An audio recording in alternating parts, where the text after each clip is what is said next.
Bonjour à tous et bienvenue dans ce nouveau podcast. Donc aujourd'hui nous allons voir comment devenir une personne moins timide, plus sociable. Donc effectivement il faut savoir qu'on ne passe pas d'un état à l'autre du jour au lendemain.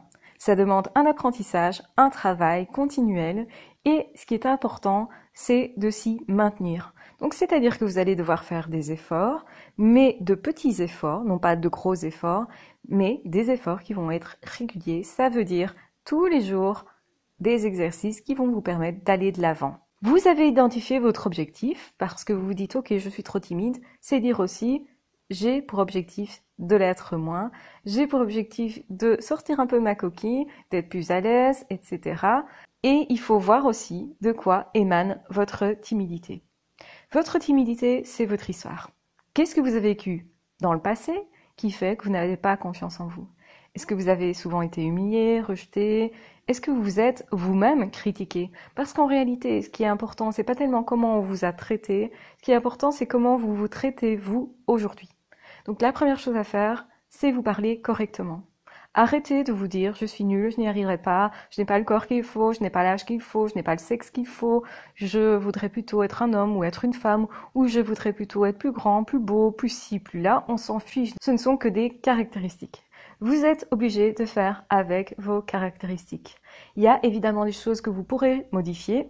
Si vous voulez devenir plus musclé, ben c'est possible. Il y a des choses qui ne sont pas possibles et il y a des choses qui sont possibles. Première chose à faire, c'est de partir de qui vous êtes. Aimez-vous tel que vous êtes, avec vos kilos en trop, avec vos défauts, avec votre timidité. Donc on arrête de se dire je suis trop timide, j'y arriverai jamais, je suis trop nulle, etc., etc. Ça, ce n'est pas vous encourager. Vous devez vous parler autrement. La première personne qui doit vous respecter, c'est vous-même, et vous devez faire de vous votre meilleur ami. Que diriez-vous à votre meilleur ami s'il était timide comme vous l'êtes? Certainement, il vous dirait, c'est pas grave, tu n'es certainement pas timide dans toutes les situations. Essaye d'identifier une situation dans laquelle tu ne l'es pas. Peut-être justement avec des amis très proches, des personnes que tu as l'habitude de côtoyer, eh bien, quand tu es dans tes habitudes, tu n'es pas spécialement timide. Pourquoi? Parce que tu ne te poses pas la question de savoir comment les autres te regardent ou te voient. Ça peut être quand tu es tout seul chez toi. Mais tu es tout à fait capable quand tu es tout seul chez toi. Peut-être que tu perds tes moyens en face de quelqu'un. Qu'est-ce qui se passe exactement à ce moment-là? C'est que tu regardes à travers le regard supposé de l'autre. Ça veut dire quoi, supposer? Ça veut dire que tu imagines que cette personne va penser ça de toi. Et tu n'as peut-être pas pensé que cette personne pouvait, en fait, interpréter les choses complètement autrement. Quelqu'un qui ne te regarde pas, ça peut être pour X raisons différentes. C'est pas nécessairement quelqu'un qui te rejette, c'est peut-être quelqu'un qui est préoccupé par quelque chose qui lui est intérieur, c'est peut-être quelqu'un qui est tracassé, c'est peut-être quelqu'un simplement qui n'ose pas te regarder non plus parce qu'il y a une timidité. Peut-être que cette timidité, tu ne l'as pas vue parce que cette personne sait jouer des apparences, paraît sûre. Il y a beaucoup de personnes qui ont peur de l'autre. Donc, en fait, beaucoup de personnes, même ceux qui ont l'air à l'aise, ne le sont pas véritablement, ne le sont pas dans toutes les situations. Il y a toujours des situations dans lesquelles on est mal à l'aise parce qu'on est en dehors de notre zone de confort. Alors c'est quoi la zone de confort? C'est justement quand on est en dehors de nos habitudes. Donc simplement, pour être dans nos habitudes, il faut s'habituer à quelque chose qui nous fait peur. Ça veut dire qu'on fait ça progressivement.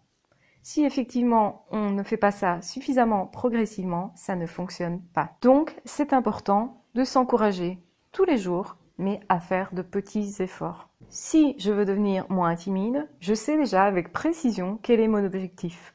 Et ça c'est super important, savoir où je vais. Quelle est ma direction? Je veux être plus sociable. Plus sociable, ça veut dire quoi? Arriver à quel résultat? On peut se dire, ben voilà, pour dans un an, je veux effectivement arriver à avoir un ou deux amis en plus dans ma vie. Ça peut être 3 ou 4 et peut-être que le résultat, et très certainement d'ailleurs, les résultats vont être beaucoup plus importants que ce que vous imaginez. Pour l'instant, ça vous semble difficile à atteindre, mais ce n'est que pour l'instant. En fait, quand vous aurez déjà fait un pas, puis un pas, puis un pas, ça va vous sembler beaucoup plus accessible, ça va s'accélérer en fait. Ce sont les premiers petits pas qui sont les plus difficiles. Donc si vous êtes très timide, eh bien parlez avec des personnes dont vous n'avez d'abord rien à faire. Vous allez d'abord imaginer, travailler sur votre imagination et vous sentir à l'aise en imagination. Quand vous aurez fait ça, ça veut dire que vous vous êtes déjà habitué à une situation possible. Après, vous allez mettre ça en pratique. Et mettre en place des phrases toutes faites. Comment allez-vous rencontrer quelqu'un de façon assez simple dans la vie de tous les jours? Non pas pour qu'il y ait vraiment un enjeu, donc ne prenez pas directement quelque chose de difficile. Si par exemple vous êtes amoureux de quelqu'un, surtout n'allez pas directement draguer la personne de laquelle vous êtes amoureux. Pourquoi? Mais parce que il y a trop d'enjeux. Vous allez forcément stresser si vraiment c'est une personne que vous aimez. Essayez plutôt, de temps en temps, de parler avec une personne inconnue, de dragouiller un petit peu, sans nécessairement qu'il y ait possibilité de relation, mais juste pour vous entraîner. Votre but, c'est vous entraîner. Dès aujourd'hui, votre but doit être de vous entraîner un petit peu plus. Première chose à faire, par exemple, c'est demander l'heure à quelqu'un. Demandez, par exemple, aux personnes âgées. Pourquoi? Personnes âgées ne jugent pas. En tout cas, beaucoup moins que les personnes qui vont être de votre âge si vous êtes, par exemple, adolescent. N'allez pas faire ça dans votre école, là où tout le monde vous connaît. Faites ça plutôt en vacances, là où personne ne vous connaît. Les conséquences ne sont pas très graves. Vous êtes juste une semaine en vacances et au pire, si ça se passe mal, vous allez passer une semaine pourrie, mais vous n'allez pas passer une année entière pourrie à l'école. Et ce qui va certainement se passer, c'est que vous allez remarquer que beaucoup de personnes sont tolérantes. Pourquoi? Parce que beaucoup de personnes ont peur d'aller vers l'autre. Et du coup, cette peur-là, on sait tous qu'on l'a un petit peu au fond de soi. On a tous eu un jour peur d'aller parler en public. On a tous eu un jour peur de déclarer sa flamme. On a tous, en fait, au fond de nous, une certaine timidité. On a des zones dans lesquelles on n'est pas confiant. Parce que simplement, on ne se connaissait pas exactement dans telle situation ou avec telle personne. Certaines personnes vont être effectivement fort impactées d'aller devoir parler à un patron ou à une personne importante. Si par contre vous allez parler à une personne qui est quelqu'un de quelconque pour vous, ça ne veut pas dire que c'est pas nécessairement quelqu'un d'important, c'est peut-être quelqu'un d'important pour quelqu'un d'autre. Mais vous n'avez pas conscience de ça, donc du coup vous allez faire naturellement. Quand vous êtes amoureux, forcément vous êtes beaucoup moins naturel puisqu'il y a un enjeu. Donc le mieux c'est de vous habituer à aller vers les autres, de faire des petits exercices tous les jours, tout le temps, pour aller vers votre objectif, non pas directement aller vers votre objectif final, qui serait par exemple de déclarer votre flamme à une personne qui est importante. Faites ça par étapes. Et demandez-vous, est-ce que je suis capable de faire un tout petit pas? Généralement, la réponse c'est oui. Quand vous vous dites, est-ce que je suis capable d'aller déclarer ma flamme à cette personne-là? Ouais, non, ça c'est trop compliqué, c'est vraiment quelque chose qui me semble inaccessible, etc. Alors qu'en fait, si vous vous dites quel petit pas maintenant, là tout de suite, je peux faire pour avancer vers mon objectif. Et c'est comme ça, avec des petits pas, l'un derrière l'autre, que vous allez évoluer vers quelque chose de meilleur. Donc le but, c'est d'évoluer. Et c'est aussi de savoir se comparer avec il y a 6 mois, avec il y a 1 an. Et de comprendre qu'en fait, ça va se débloquer au fur et à mesure. Et surtout, cessez de vous juger vous-même. Ne vous dites pas, là j'ai pas réussi, c'était nul, etc. Vous aurez des échecs. En fait, les échecs, ce sont des apprentissages. C'est en fait nécessaire à l'apprentissage. Vous ne pouvez pas réussir un truc sans avoir d'échecs. C'est vraiment techniquement impossible. C'est parce que vous avez conscience que vous êtes soi-disant timide que vous dites, waouh, j'y arriverai jamais, etc. Vous avez en fait trop focalisé sur cette caractéristique-là. Il y a plein de personnes qui sont timides, mais ça leur passe avec le temps, s'ils travaillent dessus. Si vous vous dites, ça va passer à un moment donné sans que je travaille dessus, c'est de la foutaise. Vous n'allez pas changer avec les années, avec le temps. Vous allez changer avec de bonnes expériences et avec des efforts. Ça veut dire que chaque fois que vous allez faire un effort, même un effort pourri, même quelque chose qui ne fonctionne pas, vous devez vous encourager, vous dire « Waouh, au moins j'ai essayé, au moins je l'ai fait et je dois déjà considérer que c'est une réussite quand je suis passée à l'action. » Même si je tremble, même si je rougis, même si je bégaye, on s'en fiche. Ce qui est important, c'est que j'ai fait un pas de plus vers mon objectif. Personne ne va vous applaudir parce que personne ne sait que c'était important pour vous. Personne ne sait que pour vous, c'est une performance. Mais regardez toujours par rapport à vous-même où vous en êtes par rapport à il y a 1 semaine, 2 semaines, 3 semaines. Là, vous allez voir votre évolution. Vous allez voir qu'il y a un progrès. Et ce qui est important, c'est de refaire plein de fois cet exercice-là. C'est en refaisant plein de fois le même exercice que vous allez vous habituer et que vous allez être à l'aise enfin. Et peut-être que vous serez un petit peu plus à l'aise seulement, ce qui est très probable, mais c'est déjà une avancée. Il faut regarder vos petits pas. Il faut vraiment saucissonner la difficulté. Si vous avez un objectif qui est trop loin à atteindre par rapport à là où vous êtes, forcément, ça va vous décourager si vous ne considérez pas qu'il y a de tout petites choses à faire au fur et à mesure.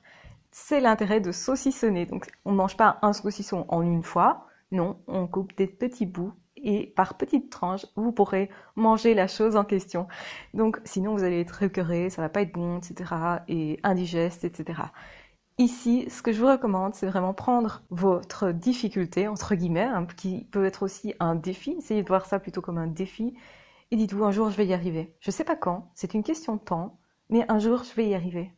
Essayez de vous donner du temps et de vous encourager. Plus vous allez vous encourager, plus vous allez imaginer que vous êtes une personne qui est en évolution, plus vous allez constater vos évolutions et plus, en fait, vous allez avancer vite. Si, par contre, vous essayez de brûler les étapes et de vous dire « Oh, je vais aller faire ça, mais directement, je vais déclarer ma flamme là à la personne qui compte le plus pour moi, ou directement, je demande une augmentation à mon patron, ou directement, je vais me confronter aux personnes avec qui, justement, j'ai peur de discuter », là, vous allez vous casser la gueule. Pourquoi? Parce que vous n'avez pas fait toutes les étapes avant, qui est je prends au fur et à mesure confiance en mes capacités et je sais, du coup, comment me récupérer si jamais ça se passe mal ou si jamais, du coup, ça se passe pas, en tout cas comme j'avais prévu. Vous aurez plusieurs cordes à votre arc, justement, du fait d'avoir fait des exercices, des entraînements, de l'imagination, d'avoir déjà pu vous dire, j'ai confiance en moi, je sais que je suis une bonne personne, je sais que j'ai des choses à partager. Si vous êtes centré sur ce que vous avez à partager, vous n'aurez plus l'envie de regarder comment l'autre me voit.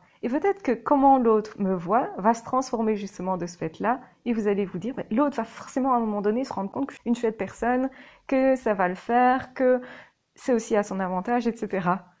Et du coup, la manière dont vous allez vous présenter à l'autre va être complètement différente au niveau comportemental. Vous n'allez pas nécessairement vous en rendre compte, mais l'autre en face va y réagir différemment forcément parce que vous présentez autre chose tout simplement. Donc oui, passer de quelqu'un de timide, renfermé, réservé à quelqu'un d'un peu plus extraverti, de plus à l'aise, etc., eh bien, ça se fait par étapes, au fur et à mesure, en travaillant sur son imagination, en s'entraînant devant son miroir, en se faisant des scripts, en se disant, voilà, dire par exemple « Salut, comment vas-tu ?» c'est une phrase qu'on peut facilement placer, qui est un script, et si je sais que je commence ma conversation comme ça, eh bien forcément, les gens vont me trouver plus facilement sympa. Et même si je ne dis que ça, au lieu de dire juste « Bonjour », voilà, et rien d'autre, là ça paraît incertain, pas confiant, ça ne donne pas envie non plus à l'autre de revenir nous voir.